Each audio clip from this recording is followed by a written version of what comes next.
ನಮಸ್ಕಾರ. ಇರಾ ವಾಸ್ತು ವೀಕ್ಷಕರಿಗೆ ಸ್ವಾಗತ.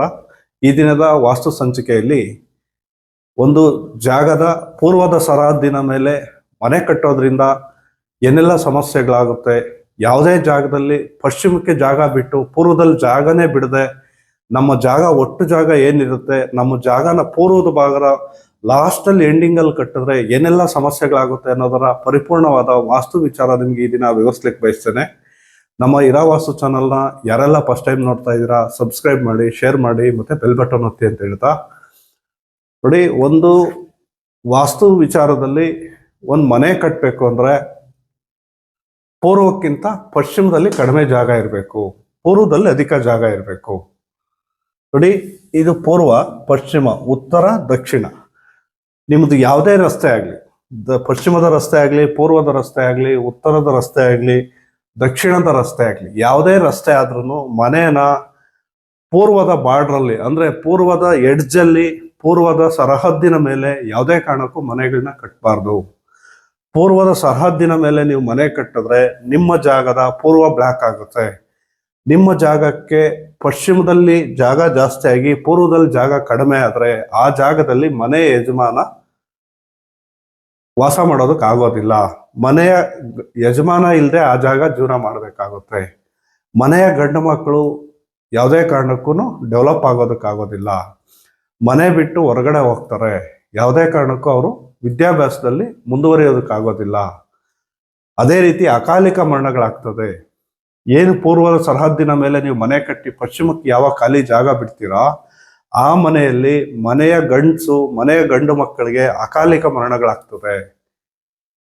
ಯಾವುದೇ ಕಾರಣಕ್ಕೂ ಆ ಜಾಗಗಳಲ್ಲಿ ಗಂಡು ಮಕ್ಕಳು ಅಭಿವೃದ್ಧಿ ಆಗೋದಕ್ಕೆ ಸಾಧ್ಯನೇ ಇಲ್ಲ.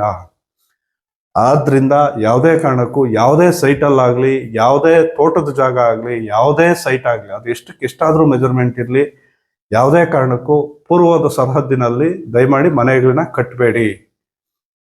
ಪಶ್ಚಿಮದಲ್ಲಿ ಮನೆ ಕಟ್ಟಿ ಪೂರ್ವಕ್ಕೆ ಜಾಗ ಜಾಸ್ತಿ ಬಿಟ್ಕೊಳ್ಳಿ. ಪಶ್ಚಿಮಕ್ಕಿಂತ ಪೂರ್ವದಲ್ಲಿ ಜಾಗ ಜಾಸ್ತಿ ಇರಬೇಕು.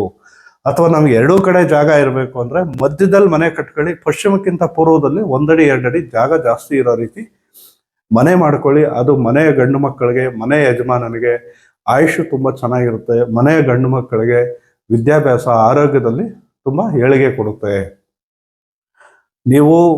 ಯಾವಾಗ ನೀವು ಪೂರ್ವದಲ್ಲಿ ಸರಹದ್ದಿನ ಮೇಲೆ ಮನೆ ಕಟ್ಟಿ ಪಶ್ಚಿಮಕ್ಕೆ ಖಾಲಿ ಜಾಗ ಬಿಡ್ತೀರೋ ಆ ಜಾಗದಲ್ಲಿ ಅಲ್ಪಾಯುಷ್ಯಗಳಾಗ್ತಾರೆ. ಗಂಡು ಮಕ್ಕಳು ಆಕ್ಸಿಡೆಂಟ್ಗಳಾಗಿ ತೀರ್ಕೊಳ್ತಾರೆ. ಮನೆ ಯಜಮಾನ ಆರೋಗ್ಯದಲ್ಲಿ ವ್ಯತ್ಯಾಸಗಳಾಗಿ ತೀರ್ಕೊಳ್ತಾರೆ. ಆ ಜಾಗದಲ್ಲಿ ಮನೆಯಲ್ಲಿ ಗಂಡು ಮಕ್ಕಳಾಗ್ಲಿ, ಮನೆ ಯಜಮಾನ ಆಗ್ಲಿ, ಯಾರು ಗಂಡು ಮಕ್ಕಳು ಅಭಿವೃದ್ಧಿ ಆಗೋದಕ್ಕಾಗೋದಿಲ್ಲ. ಮನೆ ಬಿಟ್ಟು ಹೊರಗಡೆ ಹೊರಟೋಗ್ತಾರೆ, ದೇಶಾಂತರ ಹೋಗ್ಬಿಡ್ತಾರೆ. ಇಲ್ಲಿ ವಾಸ ಇರೋದಕ್ಕೆ ಆಗೋದಿಲ್ಲ. ಅವ್ರಿಗೆ ತುಂಬಾ ಹಠದ ಸ್ವಭಾವ ಇರ್ತದೆ. ಇಂಥ ಜಾಗಗಳಲ್ಲಿ ವಾಸ ಮಾಡೋ ಗಂಡಸಿಗೆ ತುಂಬಾ ಹಠ. ಅವ್ರಿಗೆ ಅವ್ರು ಹೇಳಿದ್ದೇ ಆಗ್ಬೇಕು, ಅವ್ರು ಹೇಳ್ದಂಗೆ ಆಗ್ಬೇಕು. ಮತ್ತೆ ಆರ್ಥಿಕವಾಗಂತೂ ಅವ್ರನ್ನ ತುಂಬಾ ಇಪ್ಪೆ ಮಾಡ್ಬಿಡುತ್ತೆ. ಯಾವುದೇ ಕಾರಣಕ್ಕೂ ಪೂರ್ವದ ಸರಹದ್ದುಗಳ ಮೇಲೆ ಮನೆ ಕಟ್ಟಿದ್ರೆ ನಿಮ್ಮ ಅಭಿವೃದ್ಧಿನ ಕುಂಠಿತ ಮಾಡೋದ್ರಲ್ಲಿ ಎರಡು ಮಾತಿಲ್ಲ. ಈ ರೀತಿ ನೀವು ಪೂರ್ವದ ಸರಹದ್ದಿನ ಮೇಲೆ ಮನೆ ಕಟ್ಟಿದ್ರೆ ಇಂಥ ಜಾಗಗಳು ಆಸ್ತಿಗಳೇ ಕೈ ತಪ್ಪು ಹೋಗ್ಬಿಡುತ್ತೆ. ನಿಮ್ಮ ಆಸ್ತಿನ ನೀವೇ ಅನುಭವಿಸೋದಕ್ಕಾಗೋದಿಲ್ಲ. ನೀವು ಇಂಥ ಜಾಗಗಳೆಲ್ಲ ಸೇಲಿಗೆ ಬಂದ್ಬಿಡ್ತವೆ. ನೀವು ಅದು ನಿಮ್ಮ ಪ್ರಾಪರ್ಟಿ ಅಂತ ನೀವು ಒಂದು ಒಳ್ಳೆ ಕನ್ಸಿಟ್ಕೊಂಡು ಆ ರೀತಿ ಏನಾದರೂ ಗೊತ್ತಿಲ್ಲದೆ ಪೂರ್ವದ ಸರಹದ್ದಿನ ಮೇಲೆ ಮನೆ ಕಟ್ಟಿದ್ರೆ ಇಂಥ ಆಸ್ತಿಗಳು ಬ್ಯಾಂಕ್ಗೆ ಅಡಮಾನಕ್ಕೆ ಹೋಗ್ತವೆ. ಮತ್ತೆ ಇಂಥ ಆಸ್ತಿಗಳನ್ನ ಸೇಲ್ ಮಾಡೋ ಪರಿಸ್ಥಿತಿ ಬರುತ್ತೆ. ನಿಮ್ಮ ಆಸ್ತಿನೆಲ್ಲ ನೀವು ಕಳ್ಕೊಳ್ಬೇಕಾಗುತ್ತೆ. ಆದ್ರಿಂದ ಈ ಥರದ ಪೂರ್ವದ ಸರಹದ್ದಿನ ಮೇಲೆ ಯಾವುದೇ ಕಾರಣಕ್ಕೂ ಮನೆಗೆ ಕಟ್ಟಬೇಡಿ.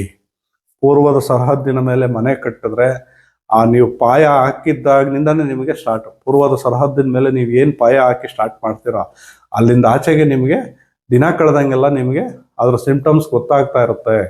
ಕೆಟ್ಟ ದಿನಗಳು ಅಲ್ಲಿಂದ ಆಚೆಗೆ ಸ್ಟಾರ್ಟ್ ಆಗುತ್ತೆ. ಕೆಲವೊಂದು ಜಾಗಗಳಲ್ಲಿ ನೀವು ಪಾಯ ಹಾಕಿ ಸ್ಟಾರ್ಟ್ ಮಾಡಿದಾಗಲೇ ನಿಮಗೆ ಅದು ಎಚ್ಚರಿಕೆ ಕೊಡುತ್ತೆ. ಏನೋ ಒಂದು ಸಣ್ಣ ಪುಟ್ಟ ತೊಂದರೆಗಳು ಮಾಡಿ ನಿಮಗೆ ಇದು ಮಾಡ್ತಾ ಇರೋದು ಸರಿ ಇಲ್ಲ ಅಂತ ಕೂಡ ಎಚ್ಚರಿಕೆ ಕೊಡುತ್ತೆ. ನೀವು ಆ ಟೈಮಲ್ಲಿ ಎಚ್ಚೆತ್ಕೊಂಡು ಕರೆಕ್ಟಾಗಿ ಮಾಡ್ಕೊಂಡಿಲ್ಲ ಅಂದರೆ ನೀವು ಅಂಥ ಜಾಗಗಳಲ್ಲಿ ಮನೆ ಕಟ್ಟಿದ್ಮೇಲೆ ನೀವು ತುಂಬ ಪಶ್ಚಾತ್ತಾಪ ಪಡಬೇಕಾಗುತ್ತೆ. ಎಷ್ಟೋ ಜಾಗಗಳಲ್ಲಿ ಪ್ರಾಣ ಹಾನಿಗಳಾಗಿದ್ದಾವೆ. ಅವ್ರಿಗೆ ಗೊತ್ತಿಲ್ಲದೇನೆ ಆ ಮನೆಗಳಲ್ಲಿ ಗಂಡೆ ದಿಕ್ಕಿಲ್ಲದೆ ಆಗೋಗ್ತದೆ. ಯಾವುದೇ ಕಾರಣಕ್ಕೂ ಇಂಥ ಜಾಗಗಳಲ್ಲಿ ಗಂಡು ಮಕ್ಕಳನ್ನ ಅಭಿವೃದ್ಧಿ ಆಗೋದಕ್ಕೆ ಬಿಡೋದಿಲ್ಲ. ದೇಶಾಂತರ ನೀವು ಮನೆ ಬಿಟ್ಟು ಹೋಗ್ಬೇಕಾಗುತ್ತೆ. ಮನೆಯ ಗಂಡು ವಂಶನೇ ಇಲ್ದೇರ ಮಾಡಾಕ್ಬಿಡುತ್ತೆ.